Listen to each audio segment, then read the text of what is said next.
এই জন্য সমগ্র সৃষ্টির মধ্যে আল্লাহ আপনার যদি জানেন না শুনতার কিছু আছে কৃতজ্ঞ আওয়াজ, কিছু আছে অকৃত।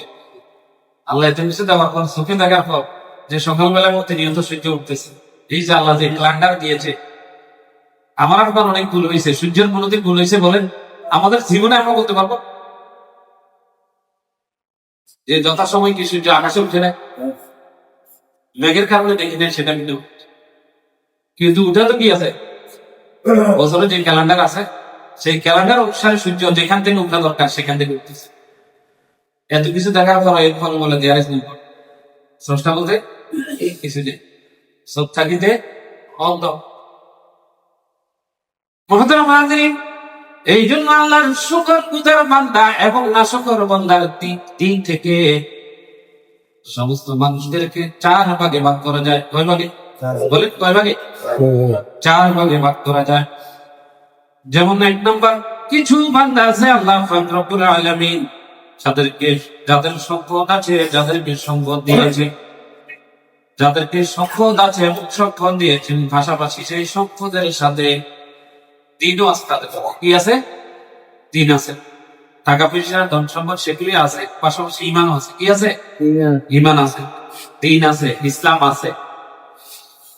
এইগুলো এক প্রকার। এই জাতীয় আল্লাহ পাক রব্বুল আলামিনের বান্দার উপর আল্লাহ পাক রব্বুল আলামিনের রহমত এবং মাগফিরাত এবং করুণা এবং আল্লাহর সন্তুষ্টি অনবরত রয়েছে। আমরা সকল বলি সুবহানাল্লাহ। অবিরাম পাবে, নির্বিচ্ছিন্ন ভাবে অবিরাম পাবে তাদের উপর আল্লাহর রহমত এবং আল্লাহর রেজামন্দি তারা সব সময় লাভ করতেছে। আবার কিছু বান্দা আছে যাদের সম্পদ নাই কিন্তু ইমান নাই। সম্পদ নাই, কি নাই? ইমান নাই। ওটা কাছে যে ইসলাম ধর্ম গ্রহণ করতে পারে, রাস্তায় হাঁটি হাঁটি মানুষের জুতা বালিশটা আছে কিনা? মুসলমান না, এদের উপর আল্লাহ, এদের উপর কি আল্লাহ। আবার অনেক মানুষ আছে যাদের সম্পদ নাই কিন্তু ইমান আছে, ইসলাম আছে, সব কিছু আছে, ইবাদত বন্দেগী আছে। এদের উপর আল্লাহ পাক রব্বুল আলামিন সন্তুষ্ট। আমরা সকলে বলি সুবহানাল্লাহ। সম্পদ আছে, ইমান আছে, এদের উপর আল্লাহ সন্তুষ্ট। সম্পদ নাই, ইমান আছে, এদের উপর আল্লাহ সন্তুষ্ট। আবার অনেক মানুষ আছে যাদের সম্পদ নাই, ইমান নাই, এদের উপর আল্লাহ পাক রব্বুল আলামিনের অভিশাপ এবং আল্লাহর লানত। হতে পারে সেই পৃথিবীর সেরা কি রাষ্ট্রপ্রধান, পৃথিবীর সেরা রাষ্ট্রপ্রধান হতে পারে, সবকিছু ক্ষমতা সব, কিন্তু কি নাই? ইমানের মতো দৌলত নাই। তার উপর কি আল্লাহ অভিশাপ এবং আল্লাহ। আবার অনেক মানুষ আছে সম্পদ নাই, ইমানও নাই, সম্পদ নাই, ইমানও নাই, ওই যে বলছি জুতা বালিশ, এদের উপর আল্লাহর অভিশাপ, আল্লাহ লানত। এটা দুনিয়াতেও কিছু পাই নাই, পরকালেও কিছু পাবে না। পাবে বলেন? আল্লাহর কাছে পাবে? জান্নাত পাবে? পাবে না, কারণ ইমানে তো। কুরআন বলছে ফাসিরাত দুনিয়া ওয়াল আখিরাহ যালিকা হুয়াল খুসরানুল মুবিন। তারা দুনিয়াতে ক্ষতিগ্রস্ত, পরকালেও তারা ক্ষতিগ্রস্ত। এরা হচ্ছে সুস্পষ্ট হতভাগা আল্লাহর দুনিয়াতে, আকাশের নিচে, জমিনের উপর। আমরা সকলে নাউযুবিল্লাহ। এখন আমাদেরকে সিদ্ধান্ত নিতে হবে যে আমরা কোন প্রকারের আল্লাহর বান্দা হতে চাই, কোন প্রকারের শুকরগুজার বান্দা হতে চাই।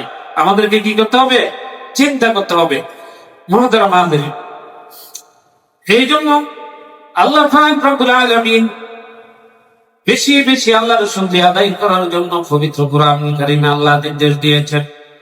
সূরা ইব্রাহিমের 7 নম্বর আয়াতে আল্লাহ পাক রব্বুল আলামিন বলেছেন, ওয়া ইস্তাযানা রাব্বুকুম লা শাকারতুম লা আযীদান্নাকুম ওয়া লা কাফারতুম ইন্না আযাবিহি লাশাদীদ।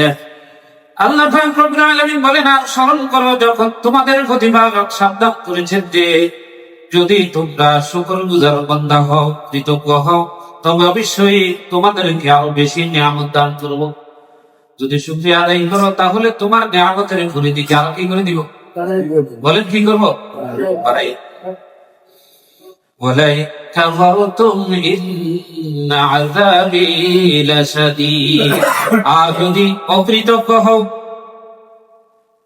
কৃতজ্ঞতা প্রকাশ না করো, তাহলে জেনে রাখো নিঃসন্দেহে আমার আযাব বড় কঠিন। অর্থাৎ আমার আযাব অবশ্যই অবশ্যই তোমাকে গ্রাস করে ফেলবে। নাউযুবিল্লাহ। কি কঠিন হুঁশিয়ারি আল্লাহ দিয়েছেন।